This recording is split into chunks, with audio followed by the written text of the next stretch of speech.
Buenos días, soy la doctora Judith Maguiña Romero, médico forense, trabajo en el Instituto de Medicina Legal y soy miembro del Comité de Ética y Vigilancia Ética del Consejo Regional Tercero, a lo cual le agradezco el haberme invitado para conversar respecto al tema de documentos médicos legales, ¿no?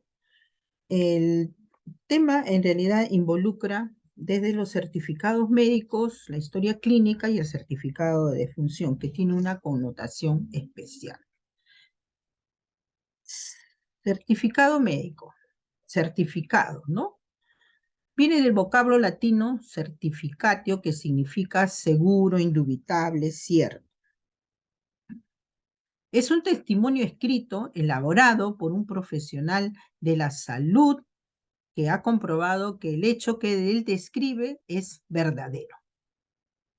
Constatación entonces escrita, que el médico, cuando se trata de certificado médico, él es el que constata de un hecho pasado o presente, en el que ha participado como parte de actos médicos, debiendo ser desde el punto de vista testimonial, fiel expresión de la verdad. Es como que uno hiciera una declaración de veracidad. Los documentos médicos legales en general para las personas vivas son los certificados, de los cuales ya estamos comentando, las historias clínicas, el consentimiento informado, las órdenes médicas, los historiales, los reportes de enfermería, que, a decir verdad, estos son muy importantes. Muchas veces, cuando el médico legista hace una evaluación sobre una presunta responsabilidad médica, los reportes de enfermería son diferentes de las evoluciones médicas. Y ahí vienen las contradicciones y los hechos que van a involucrar al médico en las denuncias penales. Los registros de consentimiento y rechazo al tratamiento pueden eximir al médico de alguna denuncia penal. Notas de evoluciones médicas, importantísimo, y el informe de alta.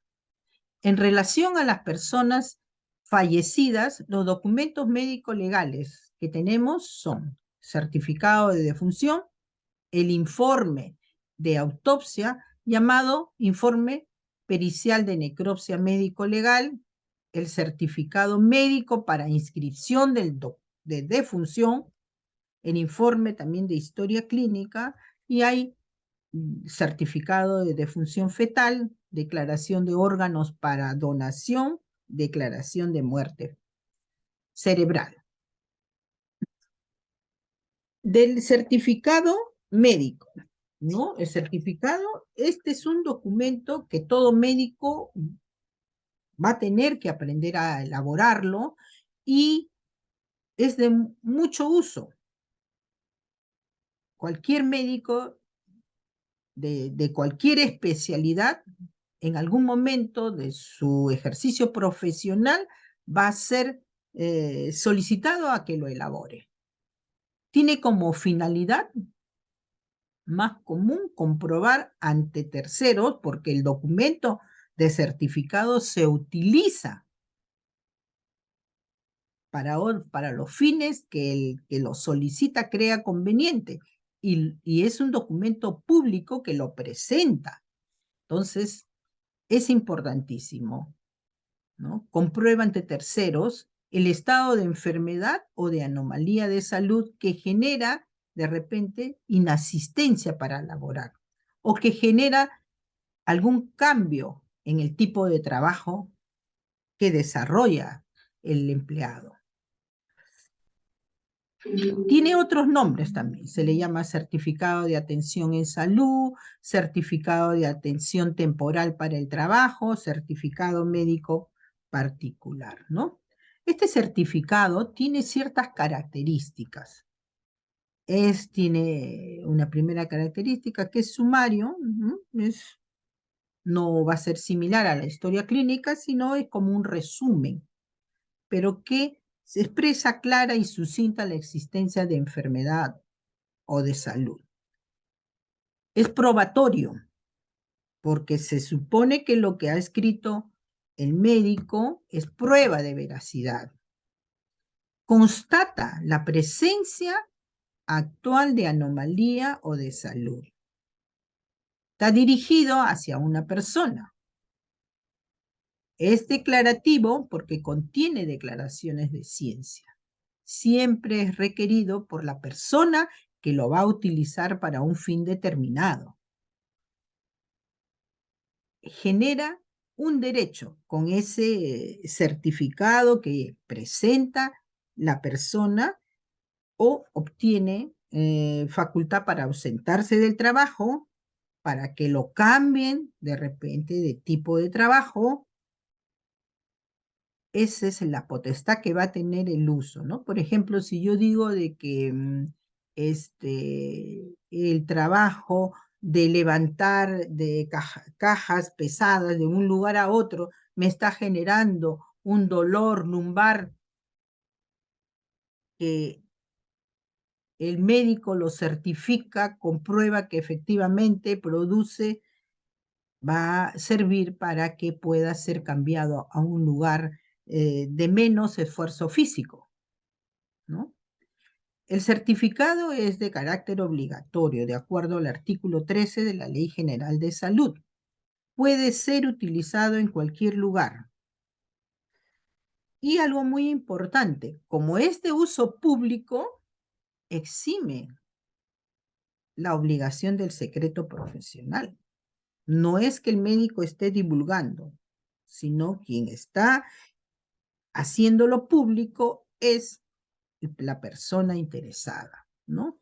El Código de Ética del Colegio Médico tiene el nuevo, del 2023, tiene algunos articulados referentes y que expresan claramente que si uno vulnera alguno de estos artículos, puede ser pasible de sanción ética, ¿no? Dice, el certificado médico es un documento de carácter médico y legal. El médico lo debe redactar en forma clara, precisa, incluyendo los fines para que se va a utilizar. De preferencia es utilizarlo en ese formato que el colegio médico tiene establecido desde hace muchos años. Y consigna claramente que no debe expedir un certificado acreditando un acto médico no realizado o que exprese información falsa, inexacta o tendenciosa. O tendenciosa quiere decir que sugiera, ¿no?, que el paciente está enfermo y puede hacer una ganancia secundaria. Asimismo, en el artículo 146 manifiesta que en sus informes los médicos legistas, los peritos, los auditores deben ser veraces y prudentes, limitarse a establecer causas, hechos y conclusiones de orden científico-técnico, absteniendo de formular opiniones o juicios de valor sobre la probable responsabilidad de sus colegas, ¿no? Muy importante este aspecto a tomar en cuenta para evitar que puedan ser denunciados, ¿no?, de la vulneración de ética. En relación al, al sujeto activo, ¿quién lo realiza? Los puede realizar los certificados de acuerdo al artículo 24 de la Ley General de Salud, el médico, la obstetriz, el odontólogo, ¿no? Siempre y cuando el profesional esté debidamente titulado y habilitado por su respectivo colegio profesional. Eso es muy importante. Los certificados médicos se emiten a personas vivas, no a personas fallecidas, para para las fallecidas, ya dijimos, hay un certificado especial llamado certificado de defunción.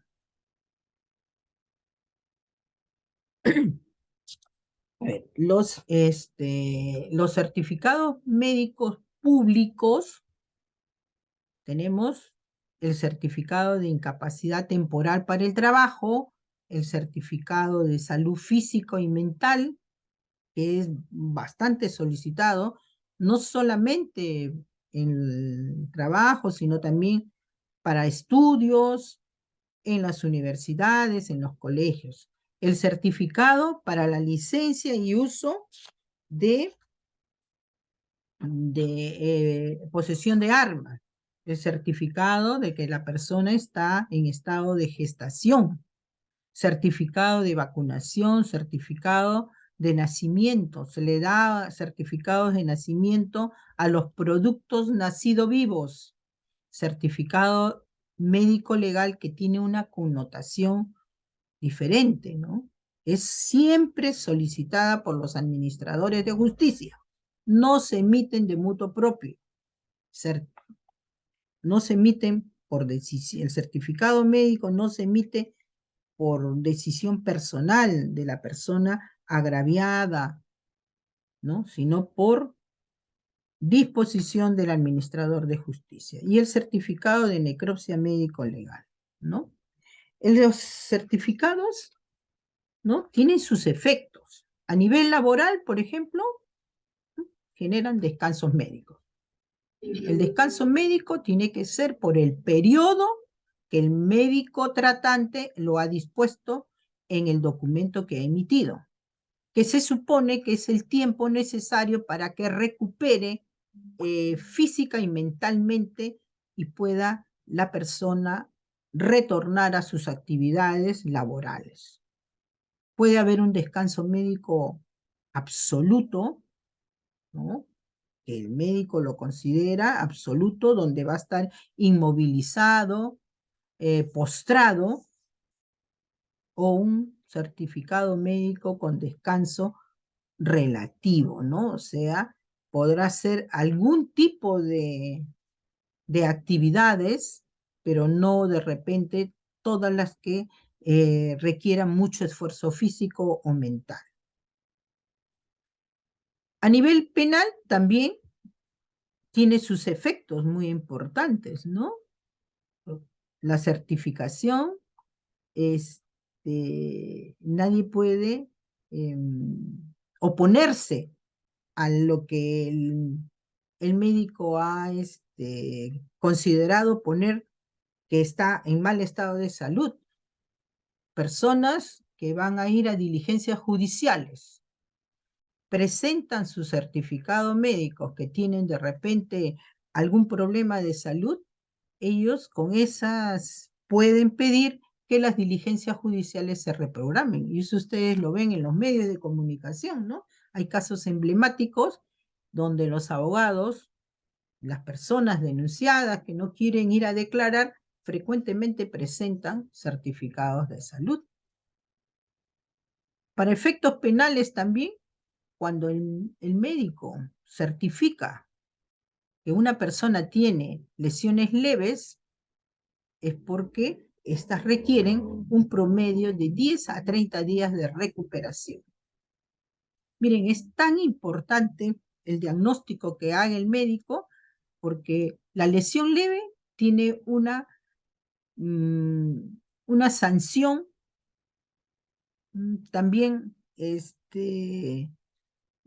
no tan mayor, pero la lesión grave, aquella donde la persona, producto de una agresión, un asalto, un robo, sufre una lesión en su cuerpo, en su organismo, y que requiere más de 30 días, ya se considera una lesión grave.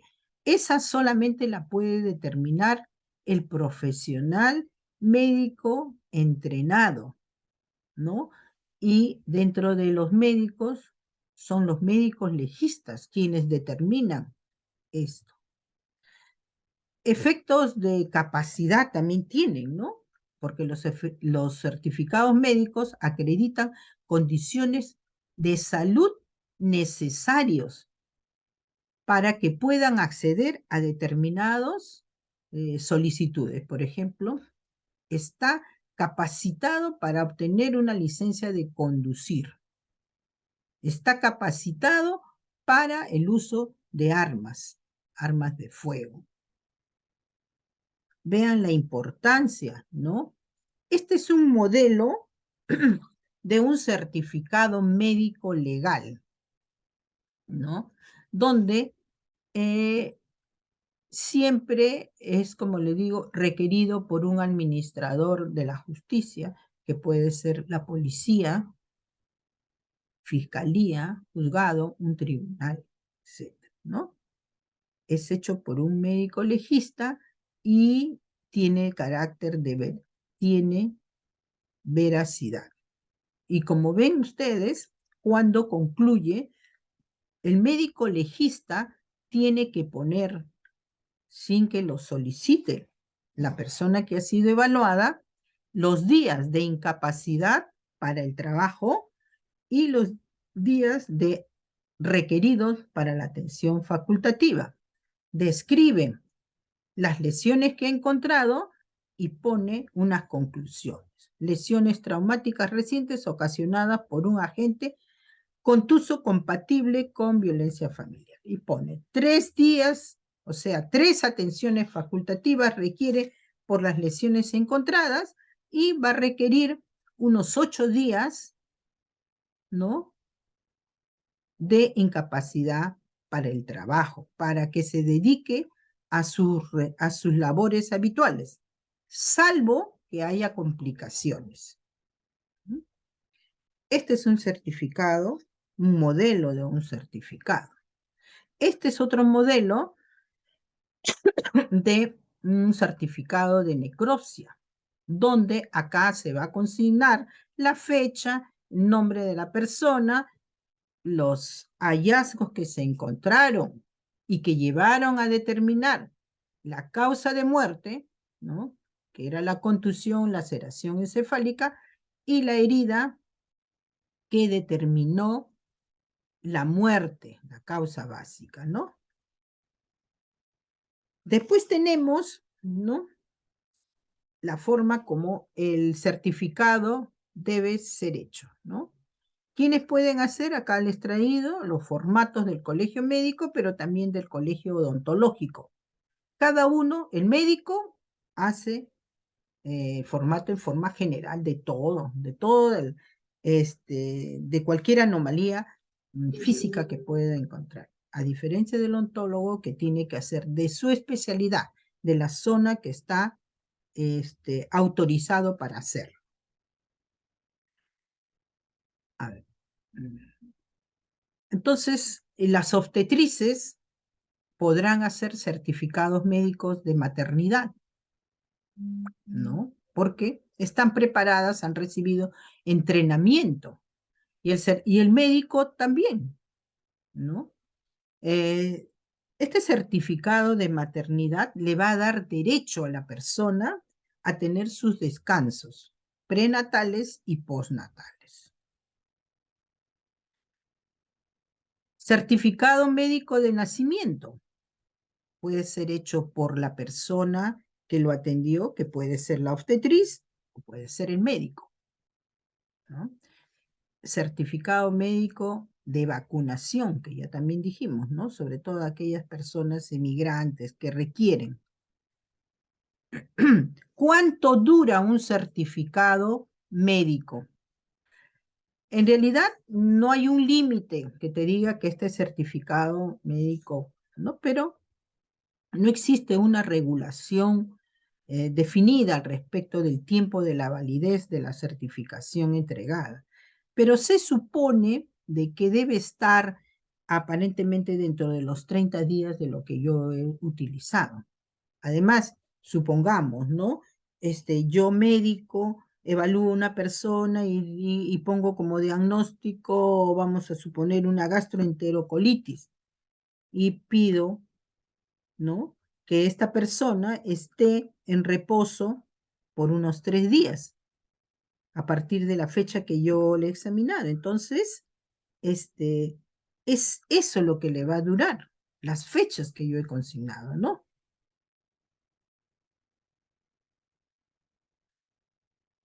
El certificado médico emitido para que tenga un valor judicial es muy importante que haya sido expedido sin violencia o coacción a nivel judicial, que haya cumplido con las formalidades exigidas por la ley, que haya sido expedida por un profesional competente. Vale decir, si este médico que emite el certificado no está hábil, ¿no? No tiene, porque no ha pagado sus cuotas mensuales, no podría emitir un certificado, no tendría valor eso, ¿no? Entonces, que hayan sido llevados y admitidos al proceso en su oportunidad y con los requisitos legales para que el certificado no sea declarado nulo y pueda, pues, perjudicar a la persona que lo está solicitando, ¿no? Hay que tomar en cuenta estas.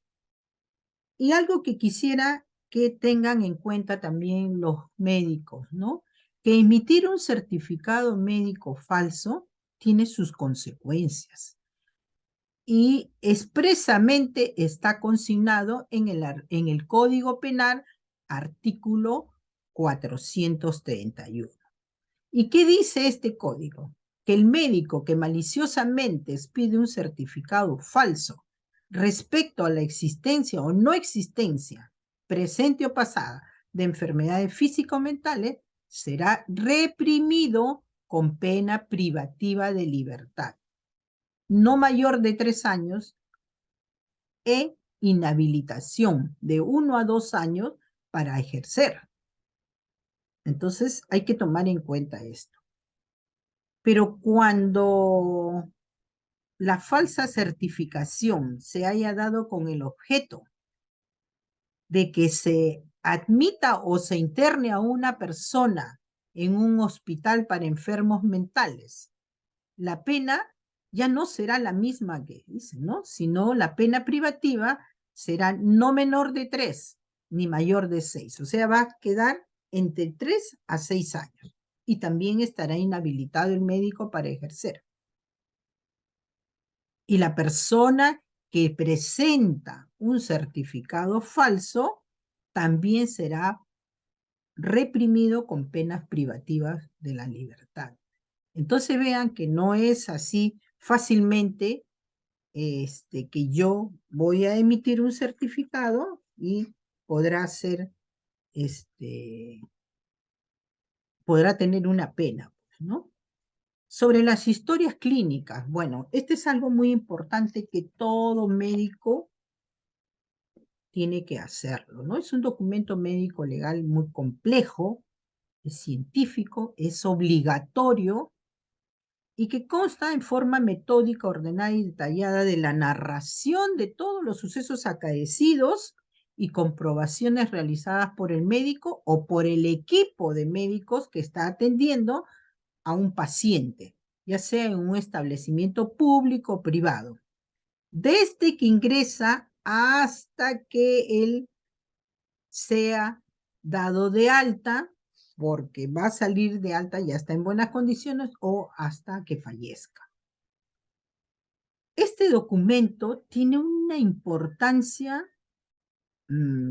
muy, muy alta en los casos que hay denuncias por presunta responsabilidad médica, ya que en la historia se refleja todas las actuaciones médicas y de los profesionales de la salud.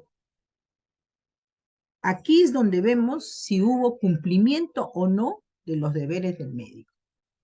¿Por qué? Porque es la biografía del estado de salud del paciente.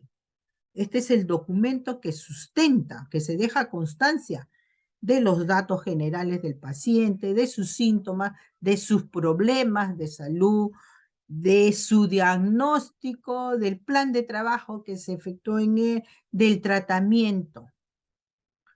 Entonces, es la fuente de información para las atenciones médicas futuras, pero también para la docencia, para la investigación, para el uso legal, Este documento oficial es el que nos remiten al Instituto de Medicina Legal para que nosotros demos una opinión respecto de si la persona, el médico que atendió o el equipo que atendió al paciente cumplió con la Lex Artis o no. Si se cumplieron los deberes del médico de dar una atención oportuna, eficaz y eficiente para que recupere su salud. Esta historia clínica prácticamente es la que define la situación jurídica del médico. Por eso debe ser que contenga la información clara, precisa, de todas las actuaciones médicas que se le hayan brindado. Prácticamente, en base a esto, es que los médicos elaboran sus opiniones, ¿no? Tiene su marco jurídico. El marco jurídico en la Ley General de Salud, la Ley 26.842, ¿no? La Ley 30.024, son leyes que afectan a la forma como se lleva la historia clínica electrónica. El Código de Ética y Deontología del año 2023 también tiene, así como hay articulados para el certificado médico, también hay para la historia clínica. Y el MINSA, ente rector en salud en el Perú, ha generado una resolución administrativa, la 2014, con la norma técnica de salud 139 en el año 2018, sobre la norma técnica para la gestión de historia clínica. Todos debemos conocer y aplicar esta norma. En relación a la Ley General de Salud, está en el artículo 29, que define que es un derecho del paciente se le proporcione una copia de su historia clínica. Lo que pasa es que en el Perú a veces las leyes son letra muerta, ¿no? Pero sepan que eso es un derecho del paciente. Y en el artículo 15 dice, todo paciente tiene derecho a exigir la reserva de la información relacionada con el acto médico y su historia clínica, y que se le entregue, si lo solicita, informe de alta, epicrisis y copia de su historia clínica. Está recalcando en 2 veces. Tiene que cumplirse. La ley 30.024 es la ley que crea el Registro Nacional de Historia Clínica Electrónica, que algunos centros médicos privados y hospitalarios ya lo están cumpliendo. ¿Ya? El Código de Ética nuestro del Colegio Médico también tiene desde el artículo 141, 144, todo lo relacionado con la historia clínica. Y verdaderamente que es muy importante que todos los médicos siempre estén revisando su código de ética para evitar después posteriores denuncias. En relación al artículo 141, dice, la historia debe ser veraz y completa. Completa. Debe ser una historia única en el establecimiento de salud. Veraz y completa. El médico debe ser cuidadoso en su elaboración y su uso, y no debe incluir apreciaciones o juicios de valor ajenos a su propósito. Asimismo, tiene la obligación de preservar la confidencialidad de los datos que se obtengan, ¿no? El artículo 142, algo muy importante. Una vez que nosotros hemos redactado y vemos en el Instituto de Medicina Legal muchas veces que remiten historias clínicas, copia de historias clínicas,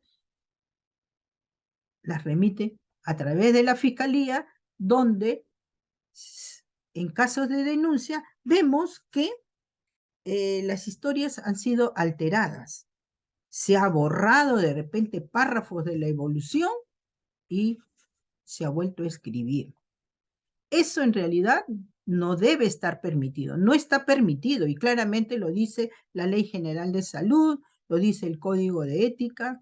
No, si uno se ha equivocado en algo, bueno, hay que dejar una nota expresa, decir que esa evolución no corresponde a ese día y volver a hacer, ¿no? Y lo que corresponde es tal cosa.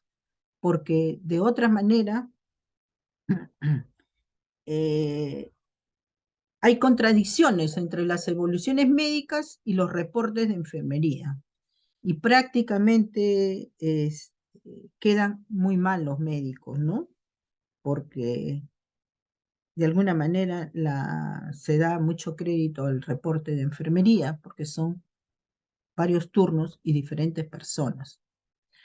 El artículo 143 hace referencia de que la información contenida en la historia clínica, elaborado por otro médico, no debe ser utilizada sin tener la autorización debida,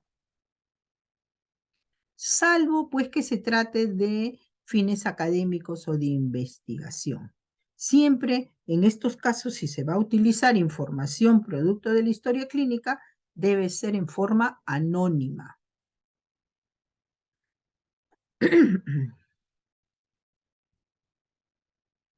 La norma técnica de salud, la número 139, esta es la norma que hace, que tiene como fin establecer los procedimientos técnicos y administrativos para el manejo, la conservación y eliminación de historias clínicas en las instituciones prestadoras de salud, ¿no? Tiene la obligación de establecer el manejo estandarizado del contenido básico a ser registrado en la historia clínica.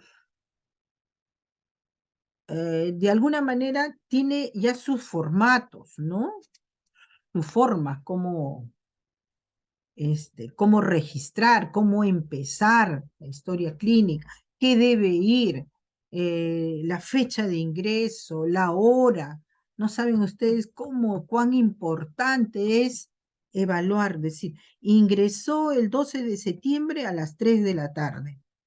Pero a la hora de evaluar, recién vemos, en caso de que se trate de una consulta, de repente de una madre gestante que ya está a término con contracciones, recién vemos que ella ingresó a las 3, pero recién el médico la evaluó a las 6, 3 horas después.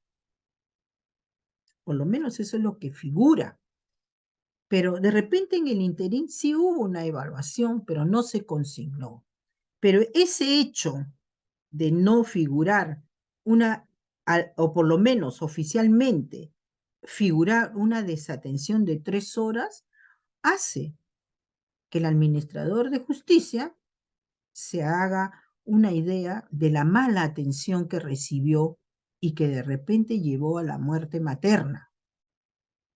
Y entonces, lógicamente, va a ser de repente susceptible a recibir una pena privativa de la vida.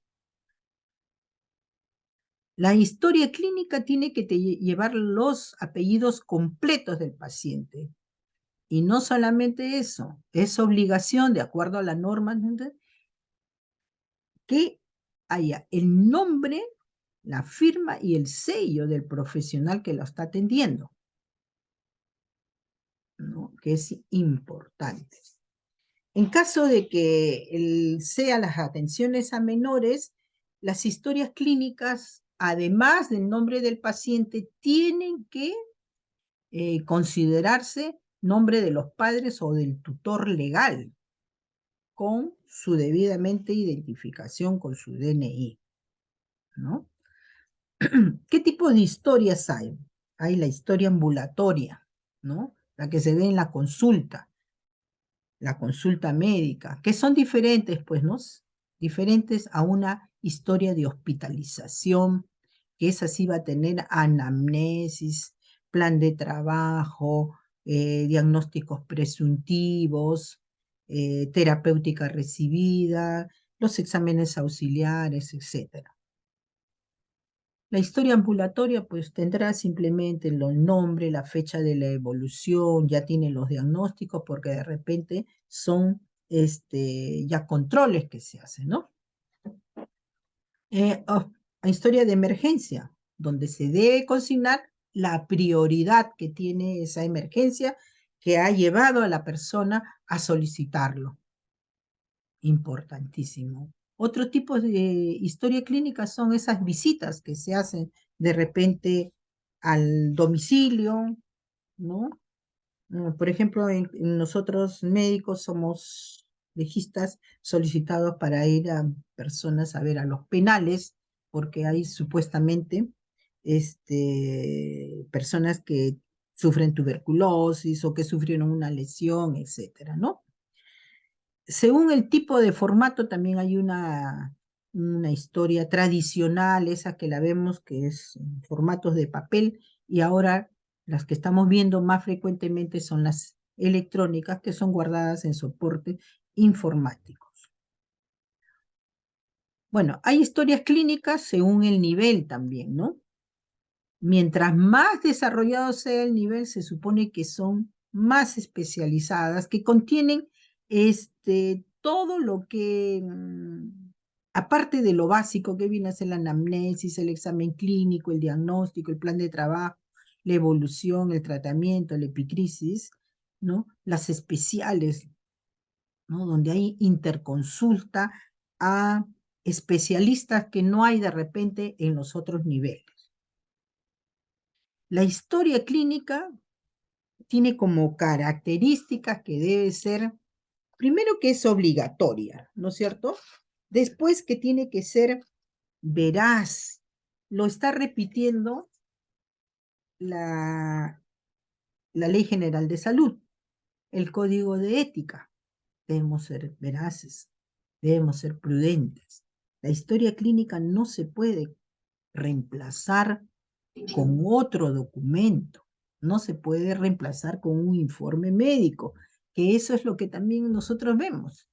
Las evaluaciones en consultorios externos por médicos estéticos, muchas veces se solicita historia clínica y no le han hecho historia clínica, solamente un informe muy incompleto. La historia clínica es irreemplazable. Debe estar ordenada y legible. Acuérdense que hay una norma, la 139, que lo ha dispuesto el órgano rector en salud, descriptiva y detallada, ¿no? Y recordar que toda la información obtenida por el médico del paciente tiene carácter de secreto. Entonces, no podemos divulgar ni comentar sobre, por ejemplo, los antecedentes personales de una persona, una persona que es un personaje público, ¿no? Y que hemos obtenido durante la historia. Eso tiene una penalidad también. Estas son los ítems que debe contener la historia clínica, ¿no? Documentación, autorización de ingreso, el informe de urgencia, si es que viene de emergencia, la anamnesis, el examen clínico, las evoluciones, las órdenes médicas, las hojas de interconsulta, los informes de exploraciones, etcétera. Todo lo que, ¿no? Y acá está. Bueno, estas ya son unos y vamos a revisar sobre el certificado de defunción, que es algo muy importante, ¿no? El certificado, la certificación de muerte es el proceso por el cual el médico tratante, el médico legista que realiza la autopsia o el profesional que es designado por el establecimiento donde trabaja, legaliza el fallecimiento de una persona y tiene como una finalidad fundamental establecer cuál es la causa básica de la muerte. ¿Ya? Ese básicamente, ¿no? El certificado de defunción es un documento público que certifica, constata oficialmente la muerte de una persona. Constata muerte civil de la persona. Este documento se lleva al Registro Nacional de Identificación y Estado Civil, conocido como la RENIEC, donde ahí les van a hacer el acta de defunción.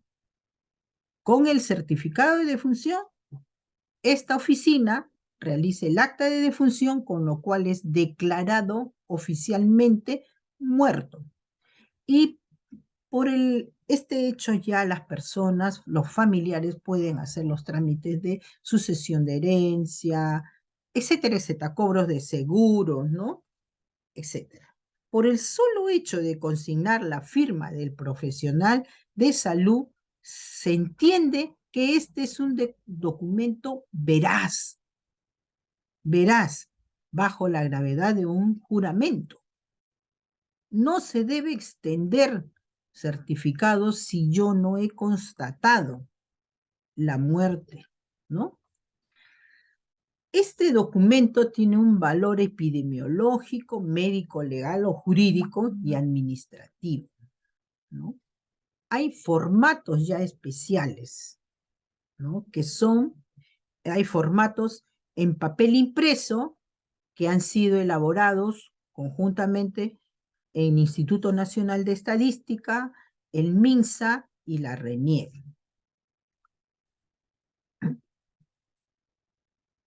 Entonces, acuérdense, uno es el certificado de defunción y otro es el acta de defunción. El acta de defunción lo hace la RENIEC. Y el certificado de defunción lo hacemos los profesionales de la salud. El certificado de defunción es obligatorio y no se debe cobrar a la persona por emitir un certificado de defunción. Si es que ha sido el médico tratante, es obligatorio. A ver, hay una resolución, la 214 del 2017, que ha generado el MINSA, ¿no? En el 2016 se implementó, dio el inicio al Sistema Nacional, Sistema Informático Nacional de Defunciones. Este aplicativo informativo permite el ingreso de todos los datos del fallecido en línea, ¿no? Y se implementó en el 2016. Creo que la Morgue Central de Lima fue una de las primeras instituciones donde se implementó y luego se hizo mediante un plan piloto y luego se fue generando a todos los centros hospitalarios, ¿no? En el 2017 salió una guía técnica para el correcto llenado del certificado de defunción, ¿no? Donde nos habla sobre las definiciones básicas que se debe incluir ahí, ¿no? Sobre todo, el certificado de defunción tiene que tener las causas básicas, puede ser la intermedia, la causa terminal y las causas contribuyentes. La causa básica viene a ser la enfermedad o lesión traumática que inició toda la cadena de acontecimientos patológicos que se presentan en la persona y que determina al final su fallecimiento. La causa intermedia, la enfermedad, condición o condiciones que han contribuido a la causa inmediata. Y la causa final es el último evento clínico que definitivamente lo lleva a la muerte. Hablaremos, ¿no? La OMS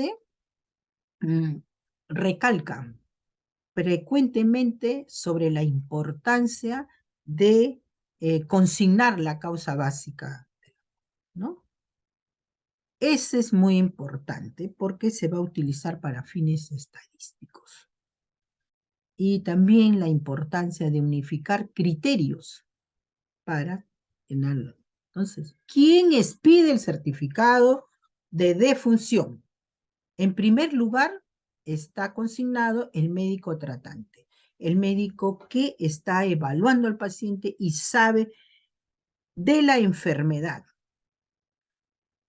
Pero también, ¿qué pasa si el médico tratante no se encuentra en ese momento o está de vacaciones, ¿no? Pacientes hospitalizados durante un cierto tiempo y el médico sale de vacaciones, está de comisión de servicio, ha salido de descanso posguardia, etc.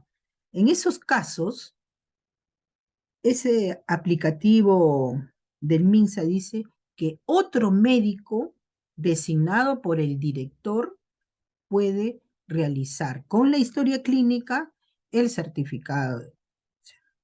Obligación también es de aquel médico legista que realiza la autopsia. En cualquier lugar del mundo puede haber una muerte violenta o una muerte sin ser violenta que haya llegado a una unidad médico legal. Y se realiza la necropsia, ya no es responsabilidad del hospital, sino del médico que está realizando. ¿Qué pasa en los casos donde no hay médicos, muy alejado en las provincias? ¿Sí? La norma también permite que una persona, en primer lugar un enfermero o una obstetra, en ausencia de, del médico, pueda ser emitido por el profesional que no es médico, ¿no? Excepcionalmente, dice, el personal técnico auxiliar puede ser autorizado, ¿no? ¿Qué es lo que el médico no debe emitir, ¿no? Solamente debe extender un certificado de defunción si el médico ha averiguado mediante la anamnesis al familiar, a los vecinos, a los testigos de que no ha muerto por un accidente o una lesión. Porque puede ser que esa muerte sea cometido por un delito. Y en esos casos sí puede tener problemas. Ahí no debe emitir certificado. Entonces, ¿qué puede hacer? El médico es convocado ante una persona que ha fallecido y le exigen, ¿no? Le dicen, no, doctor, deme el certificado porque sin eso no lo puedo enterrar. En esos casos, lo que tiene que hacer el médico es no dejarse presionar por los familiares y comunicar al Ministerio Público para que ellos ya continúen con el trámite, pase a la necropsia y que el que emita el certificado de función sea el que haya elaborado la necropsia.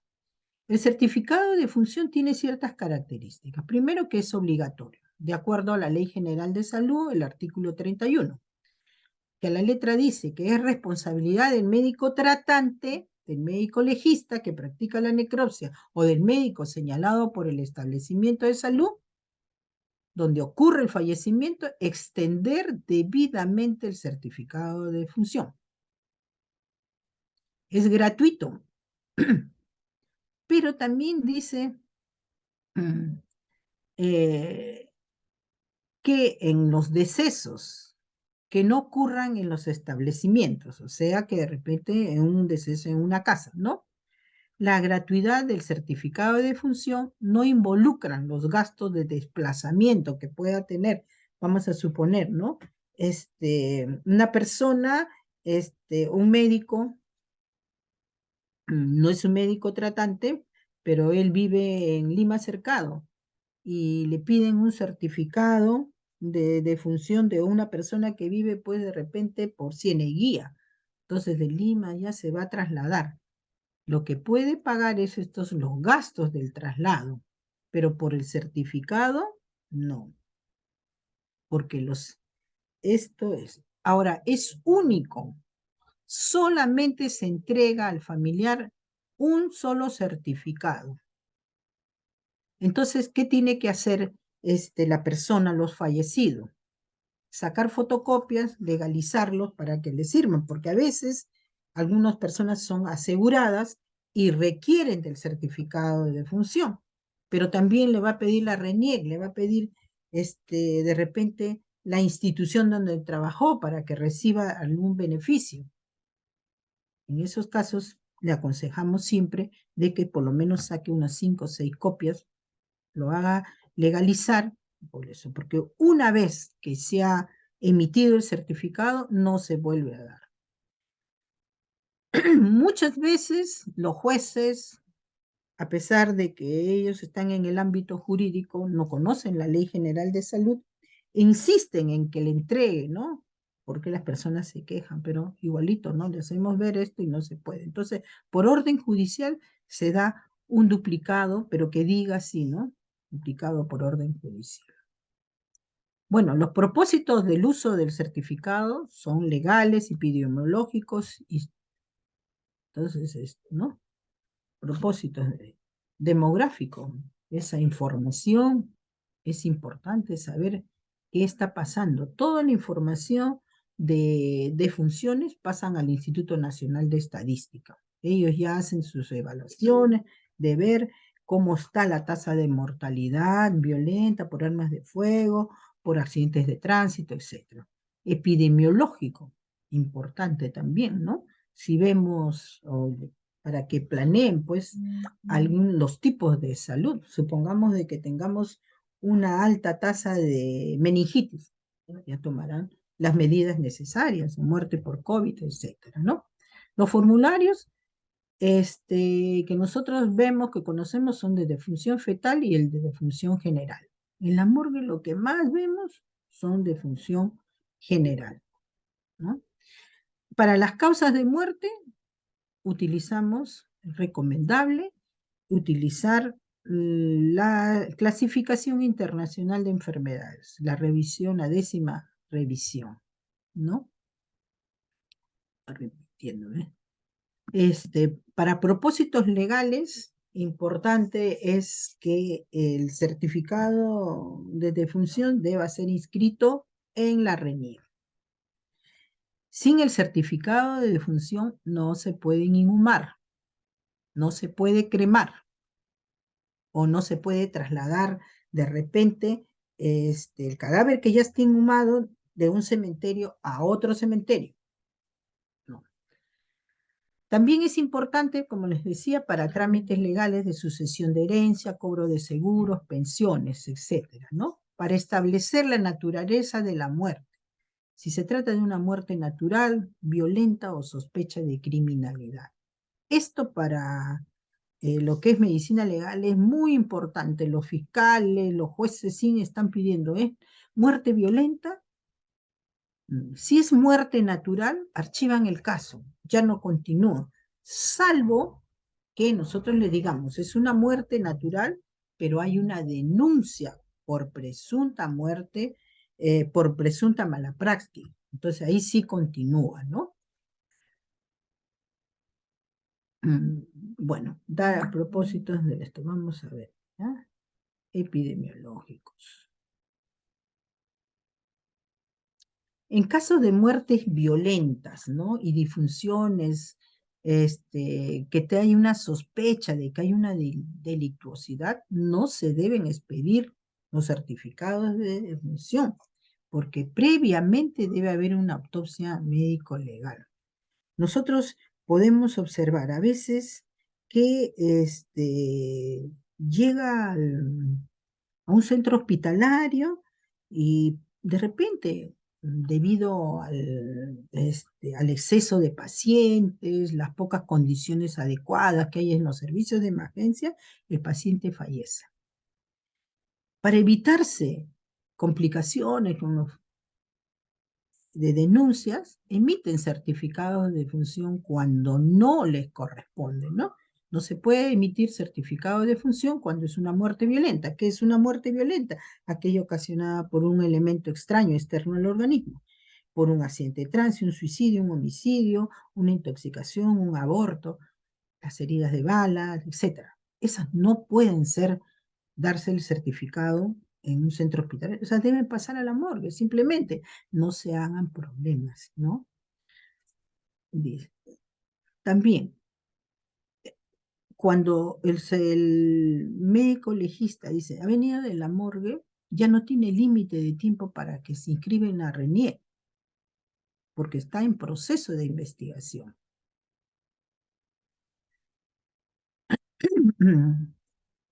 Acá hablamos nuevamente, estos son unos modelos de los certificados de defunción en papel, ¿no? Que son, ahora prácticamente se está tratando de que todos los centros pasen al Sistema Nacional Informatizado y los médicos podamos hacerlo, ¿no? Para nosotros nos ha facilitado tremendamente porque ya la información vital, como el dato del DNI o la partida de nacimiento, ya está, ya nos las manda en el SINADES. Nosotros ponemos el número del DNI y el apellido, primer apellido, y ya sale incluso hasta la foto.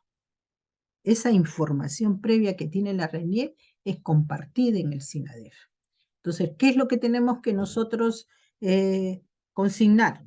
La fecha y hora del fallecimiento, el lugar del fallecimiento, sea este un establecimiento de salud, un domicilio, la vía pública, etc. Después, si se trata de muerte violenta, inmediatamente sale un código rojito que dice que solamente eso corresponde a Ministerio Público. Y viene, ¿no? Te pregunta si es si se ha hecho la necropsia, si tiene relación con datos de gestación, si es mujer, etc. Y entonces acá hay hay recomendaciones que da la Organización Mundial de la Salud, donde de causas de muerte que no deberían ser consignadas, por decirle, ¿no? El paro cardíaco, ¿no? La falla orgánica múltiple porque no te dice qué órgano, dónde está el origen, ¿no? El origen de la causa o que originó todo el evento, ¿no? Lo que debe hacer un médico, llenar los datos de identificación del fallecido utilizando un documento de identificación válido. Eso es muy importante. No solamente consignar número de DNI que me dicta el familiar, no, yo tengo que verificar. A nosotros a veces nos pasa, ¿no? Que la RENIEC también comienza a hacernos denuncia a los médicos legistas. ¿Por qué? Porque el nombre que nosotros hemos puesto figura como vivo, está vivo, se ha comprobado. ¿Y quién ha pasado un hermano por otro? El hermano tenía problemas legales, entonces hicieron pasar al fallecido como el que estaba vivo y etcétera, ¿no? Para obtener pues ya una ganancia, etcétera. Utilizar letra legible. Los certificados de función no pueden tener borrones ni enmendaduras. No se debe utilizar abreviaturas, ¿no? Eso no está permitido. Hay que identificar correctamente las causas de la muerte. Registrar las causas de la muerte siguiendo las normas internacionales del CIE-10. Revisar que todos los campos estén correctamente llenados antes de firmar. Lo que no debe hacer el médico, nunca firmar un certificado de función en blanco. Señores, nosotros que trabajamos en la morgue sí podemos ver que hay médicos que laboran con funerarias y muchas veces ya le dejan los certificados firmados y es funerario el que llena. Puede equivocarse, ¿no? No es un personal técnicamente capacitado, tiene que ser el médico, ¿no? Lo que no debe hacer el médico, llenar un certificado sin haber examinado personalmente el cuerpo del fallecido. Puede ser que tenga una lesión mortal. Y si nosotros no le hemos examinado y solamente nos hemos guiado por lo que nos ha comentado el familiar, eso es, o es sospechoso de criminalidad, ¿no? No debe utilizar términos vagos. Y no debe cobrar por la utilización del formato del papel. Como ya les dije, gastos administrativos del traslado, sí lo puede hacer, pero no por el gasto del papel. Bueno, acá está donde se debe emitir el certificado, todas las causas por muerte, donde no debe emitirse el certificado de defunción. En los casos de óbito fetal, no porque nació muerto, no es persona viva, por lo tanto, para que ustedes den un certificado, previamente necesitarían el certificado de nacimiento vivo. No se puede. Cuando se trata de piezas anatómicas amputadas o piezas retiradas en el acto quirúrgico, si la persona ya fue enterrada en forma ilegal, no debe ser, no se le debe dar el certificado hasta que no sea con vía judicial, ¿no? Y acá hay unos temas, cómo llenar en el certificado, ¿no? Previamente la identificación del fallecido, lo que le comentaba, el lugar donde sucedió el hecho, la identificación, si tiene seguro, nos piden grado de instrucción, la residencia actual, lugar y fecha de fallecimiento, la causa. Si es mujer, hay que ser bastante explícitos por el estado de gestación. Los datos que, acá hay un modelo también de cómo se puede hacer. Prácticamente ya estamos pasando a la digitalización, ¿no? Ahora, les debo decir que en el certificado de defunción no es obligatorio llenar todas las líneas, ¿no? No es necesario, basta con algunos poner la causa básica, la causa final, y si no se sabe, y solamente se sabe la causa final, pues la final la considerarán, ¿no? Acá hay unos modelos que lo pueden revisar después más directamente de cómo llenar, ¿no? Llenar los certificados. Por ejemplo, acá pueden ver, ¿no? Hemorragia cerebral, hipertensión arterial, pielonefritis crónica, etc., ¿no? Lo pueden revisar ya con más calma.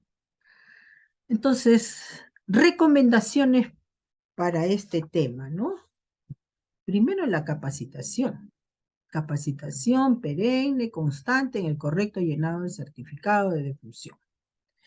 Para esto, desde el año 2006 se está recomendando que haya en las facultades de medicina, desde pregrado, se haga talleres de cómo hacer el llenado correcto del certificado de defunción. Que el SINADES se implemente en todos los establecimientos de salud. Lamentablemente, no se puede hacer en todos, ¿no? ¿Por qué? Porque no tenemos acceso a Internet. Hay pueblos que no tienen ni luz ni nada, pero tienen que utilizar los otros formatos, ¿no? Todos los establecimientos de salud público-privados con acceso a Internet deben implementar el uso del SINADES. Yo le digo que es mucho más fácil, más rápido, no nos equivocamos en la forma de escribir los datos correctos de la identificación del fallecido cuando utilizamos el SINADEF, porque ya está en el SINADEF, esos datos han sido ya incorporados por la RENIEC y esa base de datos es la que utilizamos nosotros, ¿no? Entonces es importante que haya capacitación permanente. En ese aspecto el Colegio Médico perennemente está capacitando, pero todos deberíamos periódicamente recibir, ¿no? El MINSA nos distribuye también una cantidad de formatos en papel. Básicamente es para las defunciones esas que han ocurrido antes del 2000, ¿no? Porque en la morgue sí, las personas a veces recién quieren sacar del año 1996, 97 y tanto. Entonces, para eso estamos utilizando, ¿no? Factores limitantes para el registro adecuado de la causa básica, que es lo más controversial que creo, ¿no? Porque los médicos generalmente reciben una capacitación insuficiente de cómo llenar esta causa básica. O hay limitación de la información del paciente y de su enfermedad. Eso nos pasa a nosotros, porque recibimos cadáveres a veces NN, o recibimos, o sea, no identificados, o no hay ninguna información, porque sabemos la causa, pero no sabemos la circunstancia. De repente fue atropellado, pero las circunstancias, fue atropellado por culpa de él, o él mismo se tiró, etcétera. Entonces, la etiología va a ser o accidental o suicida, exactamente. Tenemos algunas dificultades, ¿no? A veces para seguir la secuencia de la causa de, ¿no? También les voy a decir que hay a veces ciertas preferencias, ¿no? De los médicos para utilizar. Les gusta poner paro cardíaco, pero paro cardíaco no está recomendado. Omisión de ciertas causas y pobre aplicación de la legislación vigente en lo referente a las prácticas de autopsia forense en los casos de muerte violenta, ¿no? A veces se omiten y eso trae, ¿no? A tener en cuenta y que al constatar la defunción, todo médico tiene que constatar y hacer una revisión por lo menos somera, personalmente, antes de llenar el certificado de defunción. Y una vez que está llenado, bueno, verificarlo, pues, ¿no? Si es que le ha dado a otra persona hacerlo. Antes de poner su firma y su sello, debe ser revisado personalmente. Usar letra legible, evitar las abreviaturas, evitar la secuencia lógica entre enfermedades. Anotar una sola causa de muerte por línea y anotar enfermedades sin síndromes sin ambigüedades. ¿Mm? Bien, señores, estas son las normas que rigen para el uso del certificado de defunción. El colegio médico también lo tiene y en el código ética lo pueden revisar en el artículo 147, donde expresa claramente que el médico tratante o el que realiza la necropsia es el obligado a emitir el certificado de defunción, ¿no? También ya les dije la Ley General de Salud, ¿no? Estamos volviendo a repetir, y yo les agradezco por la atención prestada. Muy buenas tardes.